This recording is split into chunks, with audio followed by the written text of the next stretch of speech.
Compressors react when they see a transient coming. The look ahead is meant to give the compressor more time to see these transients and therefore not let any of the initial transients pass through. And the ceiling is the level at which to not exceed. A multiband compressor is a compressor split into compressing different frequencies, called bands. You can adjust the compression to behave any way you want for each band, individually. And that's the beauty of multiband compression. I wouldn't recommend the beginner to pick up multiband compression though, just because it's a fairly dangerous tool. You can destroy the tone of whatever sound you're working on pretty quickly with it. Alright, so real quick, I'm going to be showing you guys all the different compressors we have in Ableton. These are all of them.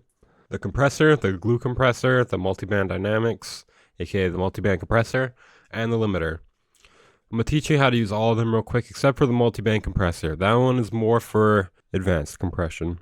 So deleting that one real quick, I just want you guys to know it exists. Alright, I'm going to teach you guys all the controls on the compressor real quick. Alright, so at the top left here we have the ratio. Turn that to the right to turn it up, turn it to the left to turn it down. 1 to 1 is as low as it goes. If you want it to go the other way, you're going to want to use an expander. Then there's the attack and release here, and the auto release button, if you don't like setting the release yourself. Then you can change the threshold here. You can open up some different settings down here as well. You can change the look at it here, the knee, the type of algorithm. You can get a different view of it as well. I like this one.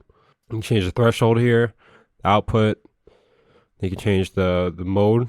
It could be peak, RMS, expansion. You turn on and off the makeup gain here at the top right. And you can change the dry wet signal at the bottom right here. And don't forget you can enable it at the top here. Or hide and show the sidechain. Next we have the glue compressor. It's set up fairly similarly. As you can see, there's a attack and release ratio, threshold, makeup gain. It's no auto makeup gain. There's a soft clip which changes the wave distortion. If you're ever curious about any of these, you can read the tooltip at the bottom left here. You can change the range of the compression down here on the glue compressor, as well as the dry wet signal. Then we have a limiter, which is set up fairly simply. You just change the input, and then you have a look at it here, and then you got your release, and you got your ceiling. Not much to it. Okay, now I'm gonna show you guys the application of it in a song. Alright, if you guys saw my basic EQ lesson, I also used this beat in that one. So we're gonna use the same beat and the same changes from it. So let's listen to the song and see how we can apply compression to this.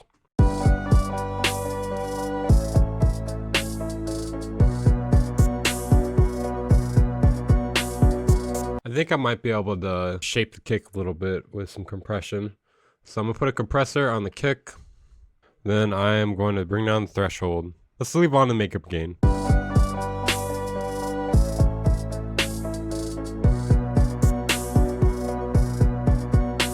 So as you can see, I brought down the threshold and I start playing with the ratio. I'm honestly just going to move around the settings till it starts sounding good. It's kind of hard to really explain what to do on a compressor when you're shaping a sound. You just play around with it, but you have to know what you're going for first.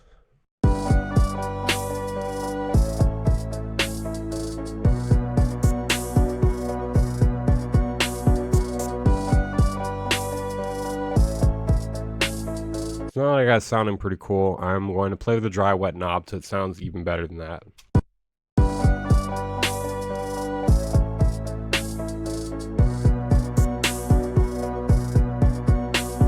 Right about there sounds perfect for me. That's one use for compression. Another way to use it